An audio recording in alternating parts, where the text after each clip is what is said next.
श्याम, आज हामी इतिहास बदल्न लागेका छौँ। के भयो? घर धनी आज छ क्या?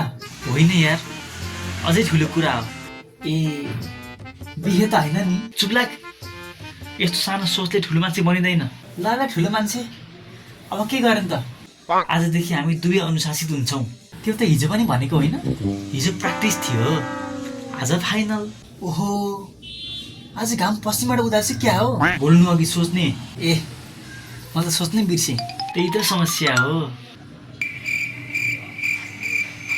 अब बोल्न मिल्छ कि सोच्दै बस्ने?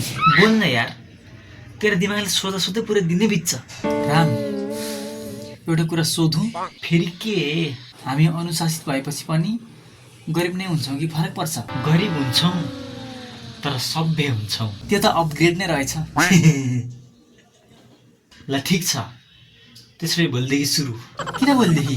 आज अलिक थाकियो कि। त्यही त भने, ठुलो प्लान सधैँ भोलिदेखि नै हुन्छ।